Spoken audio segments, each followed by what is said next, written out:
Is there healing on this journey? Yes, there appears to be healing on this journey. I prefer the word alchemizing because that's actually what it is. But depending on where you're at on this journey, it's all divinely guided, and there can appear to be deep, deep healing on this journey. And that can serve you on this journey. But at a certain point, it becomes a crutch, and you don't have to keep trying to fix yourself.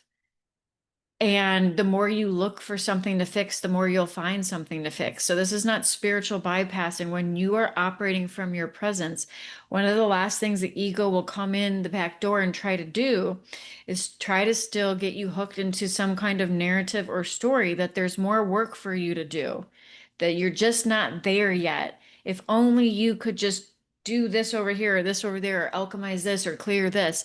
Aren't you sick and tired of doing inner child healing work? Aren't you sick of being a never-ending project that you need to fix? You're not a project that you need to fix. So, at a certain phase of this journey, you will be guided to heal and alchemize things. And even post-realization, you will still be alchemizing things because the body is purified on this journey, and the body is catching up to the awareness that you are, the presence that you are.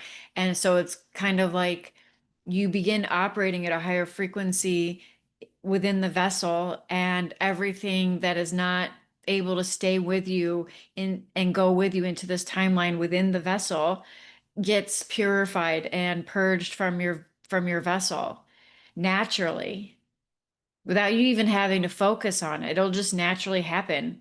You'd be like walking down the aisle of a grocery store and all of a sudden just feel this urge to start crying, and you're just purifying and purging, and then you just go on your merry way. There's no story or narrative that needs to be attached to it, but then even that will fizzle out over time.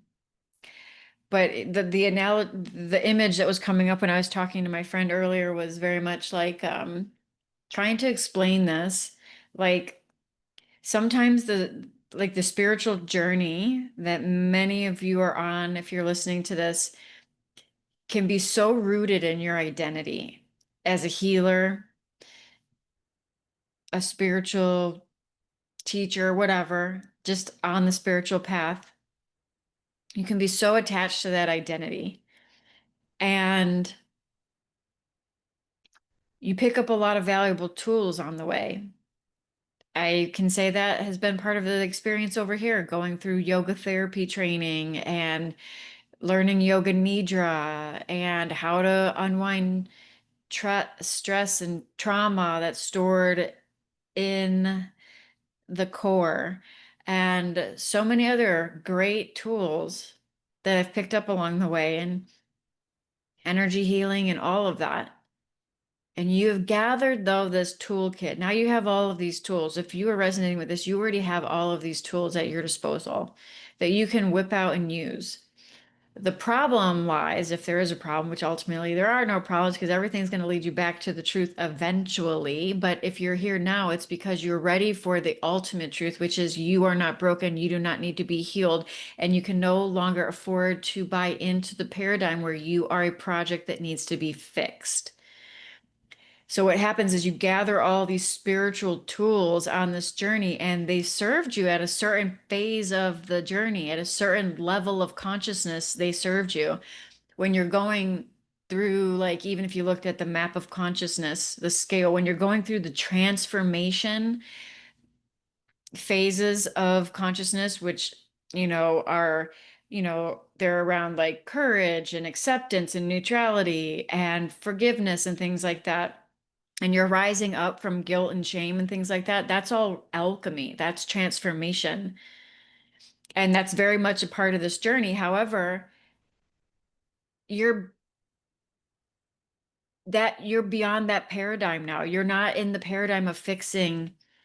You can't fix something that's not broken. You're not broken. At a certain point, like the ego will try to come in the back door and still keep you trying to fix things. So it's like the image that came into my mind is there's this God bless them, this human that just has so much love in their heart and just wants to get it right. And as you're still, you got your little spiritual toolkit and you're just working away on yourself and working away on yourself. And just there's more energy healing to do. There's more inner child healing to do. There's more of this to do. There's more of that to do.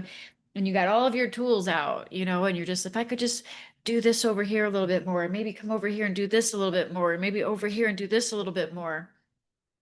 You got your hammer out, and you got your little, your tape measure, and you're analyzing things and all that kind of stuff. That's all fine and dandy at a certain phase of this journey. It's serving you. I'm not going to lie. Like that's the phase of the journey where it is beneficial for you to take your power back and rise up from guilt and shame and step into radical forgiveness and acceptance and courage and even go through anger in that process in order to continue to elevate. And I hate to say the word elevate because it really implies that there's levels to this, but ultimately, which you will see only in hindsight, that there's just this. It's always been this. You've always been this. There's nowhere to go. You've always been whole and complete. You've just bought into a storyline or narrative where that wasn't true. And because you are a powerful creator made in the likeness of God and the ultimate creator, you have the ability to create the reality that you focus on. You collapse the timeline based on your conscious presence. And that's the timeline that you experience. But you're not here to live from that wounded timeline, that wounded identity anymore. That's an old timeline, an old paradigm that's collapsing now. You're moving into your highest divine reality. You're not broken. You don't need to be fixed. There's nothing to figure out here. There's nothing to worry about here. There's just you fully being here now, anchored in your truth and following whatever lights you up, because what else are you going to do? You're here. This is it. This is it. You're just going to, it's not even you doing it. And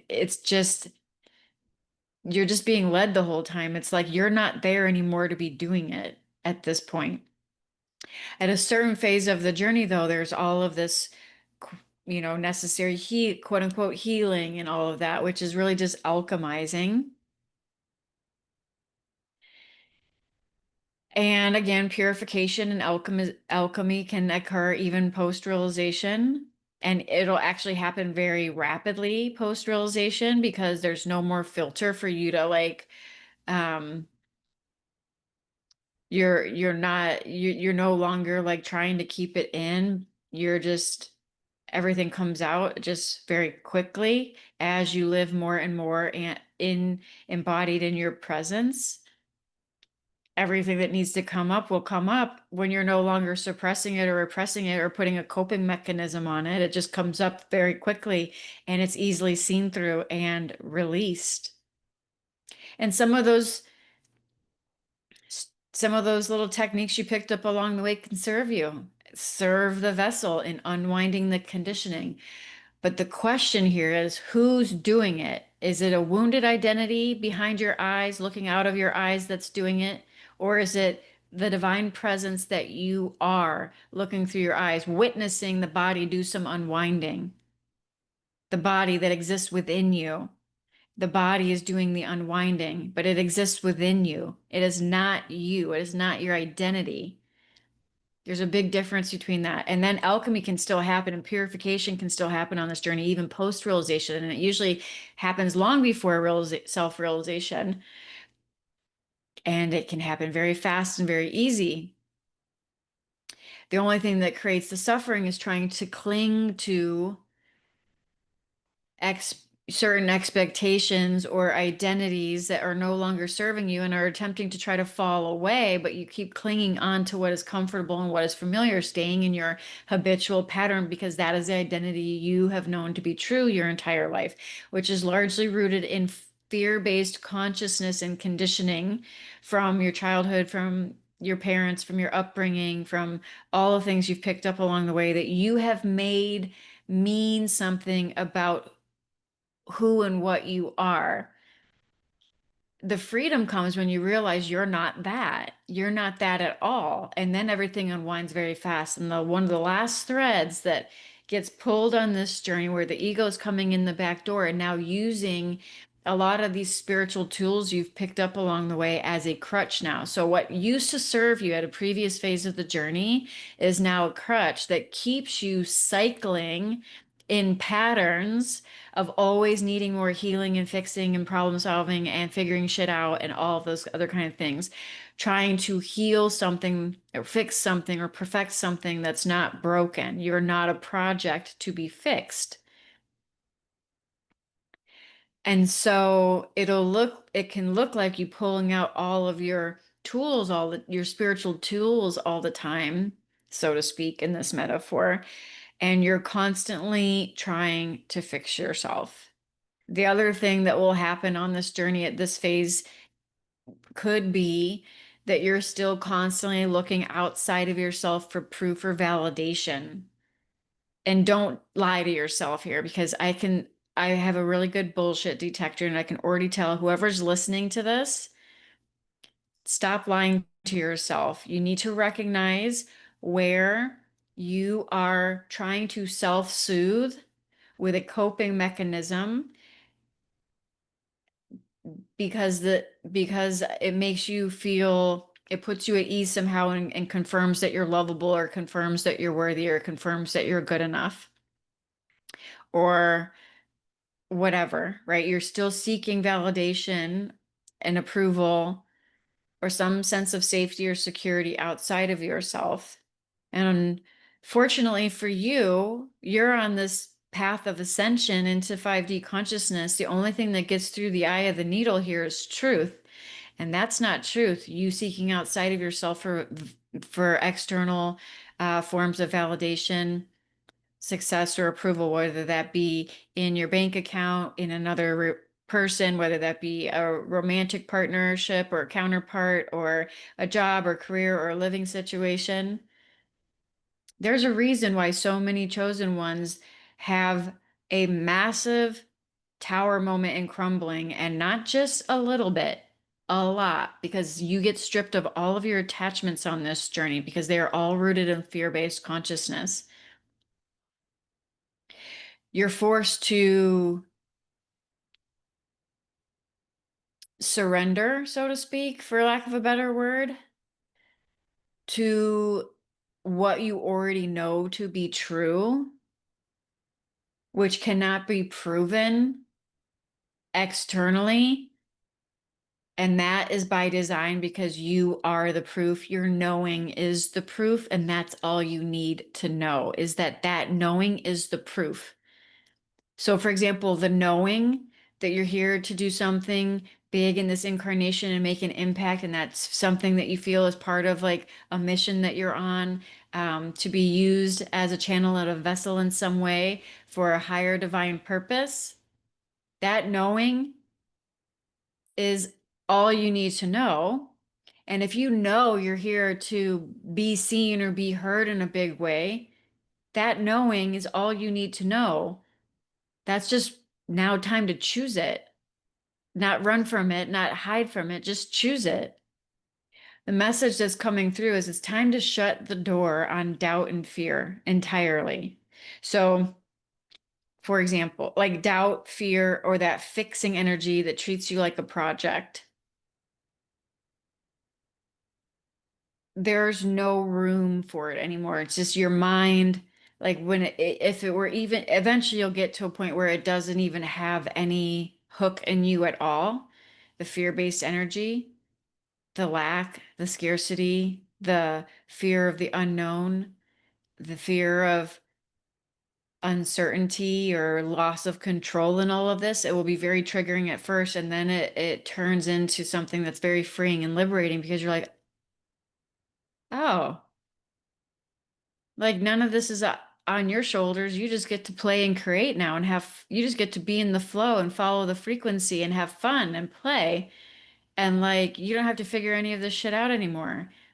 And the fact, and even trying to compartmentalize it or put it in a box and try to figure it out feels so restricting. and feels so like you're putting on a, I shared with a client the other day, it feels like you're putting on a tight, like what's that called? Those straight jackets. Like you're playing and you're free in the unknown and following the frequency and the fun and the joy. And then you try to figure it out and compartmentalize it and apply logical analysis to it or something like that. And you just strip it all, like strip the frequency from it. It just like feels like you're just putting on a straight jacket where now you're playing very restricted. When you are limitless possibilities and potentials, you have unlimited amount of timelines available to you. There's a timeline right now of you living your highest divine reality. And there's a timeline right now of you staying in that fixing energy of a wounded identity that is never quite there. There's always just more healing to do. Have you noticed? There's always something else to work on. And if that's where you're at, then you will see teachers and healers and coaches and sacred mirrors for you that show you exactly that. So you can continue to whip out your little spiritual toolkit and pound away at all of the things you need to fix and figure out and all the things until you're good enough, until you're worthy enough to step into your highest timeline. What I'm suggesting here is just choose it now because you already are good enough. You already are worthy. You are all of this. You just have to choose it with your conscious awareness because you are made in the likeness of the ultimate creator. You are creating this experience just like God creates all of this, and you are like this little mini God walking around this reality with the power to create. And it's not even like you're creating it, it all already exists. This is what they mean by creation is already finished. It all already exists. You're just selecting now, just like a flavor of ice cream, or like you sit down in a restaurant and you select from the menu. Yes, I think I'll take the pancakes, please. Thank you. You just start to select what it is you're available for and you anchor into that. And the thing that comes up is the doubt and the fear and the mind that tells you all the lies about how it's not possible. And it will defy logic. It'll defy all rational thinking because you're quantum leaping into a whole new timeline. You're quantum leaping into a whole higher dimension of consciousness where shit doesn't work the same. It's a completely different operating system. You were used to everything working out over here in the fixer energy and this way of manifesting and this way of making things work and proving your worth and hustling and figuring shit out and striving and forcing and efforting and all of that got you to here. There's nothing wrong with that. What I'm suggesting is that paradigm, that timeline is over and you can stay there as long as you want to focus on it and treat yourself like a project. Or what I'm suggesting is that you can just get clear on who the fuck you are, what you are, and then select from there what you want to experience, the divine reality that you're here to create. And again, it's like you're not even creating it. That's not even an accurate term. You're just aligning with one of infinite numbers of possibilities and timelines. The thing that will keep you locked into the old identity because there seems to be like for lack of a better word, a turbulence, like a resistance, like a gravitational pull that the old identity has as you transition. And so there's some turbulence, there's some static, is the way I described it the other as you're switching frequencies. It'll feel like resistance, it'll feel like you're backsliding, it'll feel like you're going backwards, it'll feel like you're like losing on all levels or something like that. But in actuality, it's the purification process of like the old identity and the old timeline fizzling out. And it's going to feel like there's like a gravitational pull to that. There's going to feel a familiarity with that identity, the old timeline, the old paradigm. It's going to feel like there's a magnetic pull. It's going to feel like there's going to be like some something pulling. It's going to feel like maybe you're getting sucked back into it, for lack of a better word. And if you pay that if you pay your attention to that, it will get stronger. This is what I mean by it's time to shut the door entirely on the lack based mindset or the feeling of unworthiness or going back and ruminating on old stories for the hundredth millionth time that always lead you to the same place over and over again. At a certain point on this journey, and you'll know that if this is for you, I'm not suggesting that if you feel called to do healing work that you don't go do healing work. At a certain phase of this journey, it seems to be very appropriate to do whatever work you feel called to do. You will be guided. This video is not for everyone. So please don't apply it to your situation if it's not resonating. In truth, you are already whole. You are not broken, no matter who's listening to this. So let's just be clear there. But I'm not telling you or suggesting that you don't follow your intuition towards whatever it is you're being guided to do. But what I am sharing is at a certain point, it becomes a crutch on this journey, and the ego will use it to keep you stuck in the old timeline. So if you are finding this and you know you're in the midst of a quantum shift and you know the old timeline is not something that you can cling to anymore and it doesn't make sense and you've been saying the sacred yeses and the sacred nos and you've had things come out of fall out of your experience like relationships, friendships, jobs, like all the things and you know keyword know, not understand, but know in your heart, like an inner knowing that you are in the midst of something so beyond what you can wrap your mind around and you can't go back to your old timeline. You're in what I call the sacred in between, right? Then what I'm suggesting here is you choose your highest timeline at this point. You're being guided and called in that's why you know it. This is why you're knowing and trusting in yourself. You are the source of all of this. You are creating all of this. You just get to be free now. You just get to be liberated and free, living your divine reality. This isn't to say life isn't gonna life. Life can still life. You will still experience pain. You'll still experience things on this journey. This isn't about like avoiding life. It's about being so intimate with life. You're no longer running from it, including the timeline that you're in. You're not trying to get away from your current timeline. That won't work either. You can't be trying to get away from your current timeline. This is your present moment. It's about being so intimate with it and then selecting with precision where you want to go. What do you choose? What resonates? What does not resonate? And getting so laser focused with precision and flowing your conscious awareness wherever feels alignment, wherever feels good, wherever it feels like fun, and not allowing your awareness to continuously open up the never-ending, the never-ending project that your mind wants to make of this. You are not a project. You are already one with all that is. This is it. There's nothing else. When you realize that you're creating the whole damn thing and that this is one big simulation and one big virtual reality that you're playing, it's kind of like, it's like God is playing you and God is playing your avatar for, whatever you refer to yourself as, whatever your name is, God's God playing you. But when you start to really rest in presence, meaning you're here and now, you're not living in the past or the future. You're not living from conceptual reality, jumping up into the mind. You're anchored here in the body as the divine presence that you are here and now.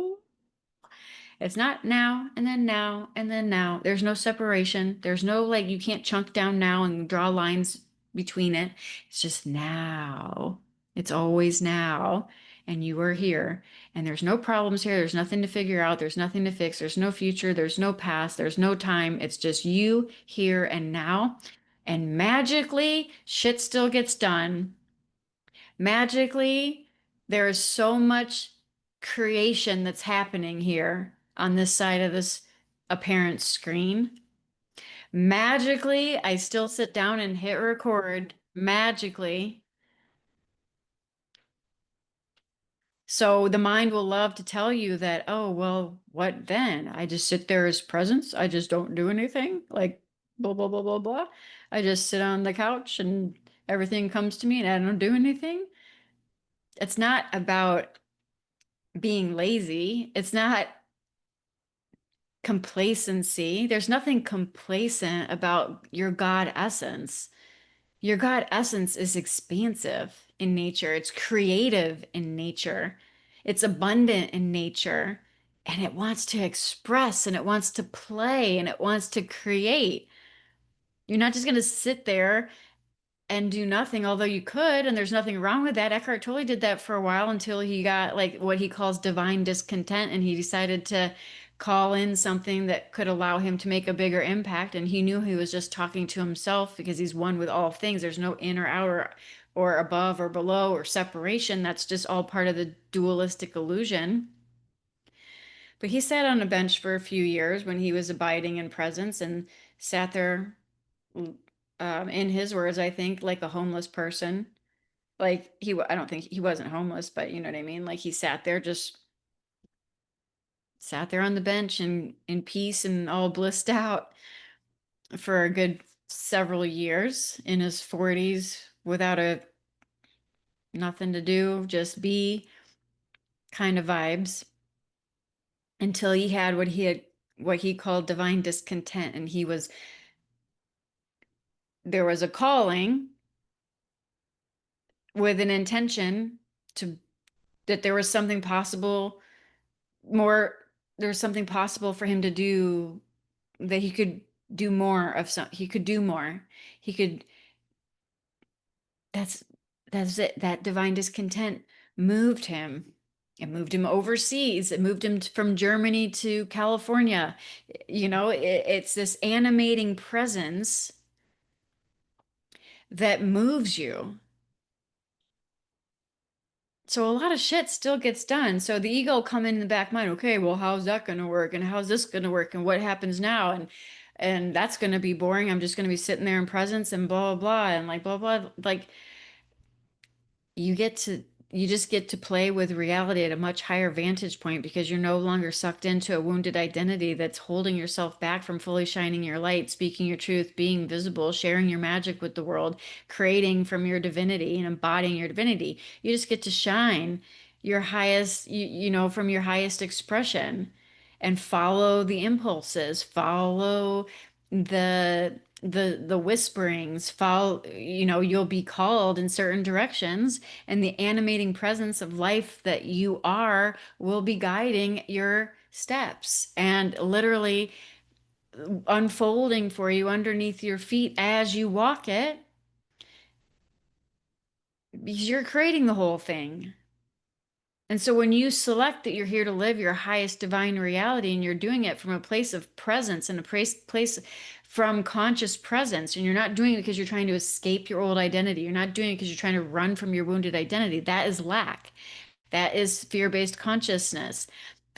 You're about to shift into your highest divine reality, and when you are there's a level of peace that sets in even when reality is still chaotic. Your external reality will still be dismantling and things will be falling away. And maybe some things are flying into the experience and you're being shown all the synchronicities and all the things. But reality, despite whatever the 3D world is doing, you will be anchored in a calmness and a peace. This is part of that sacred pause, so to speak, that happens after you jump, after you leap, and you start to align with your highest timeline as you're going through that static phase and that phase that feels like you're expanding and then you're contracting. And really, it's your attention being given to the old identity that is familiar and habitual and comfortable. And it's what you've known. You are moving now beyond what is known. You can't know you can't know anything moving forward. You can be certain in your you're certain it's nothing but uncertainty, but yet you are certain in what you're available for. There's like a declaration of what you're available for, and this is part of shutting the door to the fear voice, the little voice that is always telling you how something is not possible, or all of the lies that the little fear voice will tell you. Doubt. Doubt is the devil. Doubt is the fear voice. And you cannot afford to listen to that anymore. And you can't afford to listen to anybody else that's not on this journey with you, that doesn't understand it, because they're going to be looking at you like you're effing crazy. It's 8:08. This is, this is, and we're coming up to Lionsgate on Thursday, 8:08. And there's something big happening over here on 8:08. So this is great. So I think that feels complete. There's a lot of fun things happening this week specifically, and I will share more on that as it unfolds. But in the meantime, I hope this finds you well. And until next time, namaste.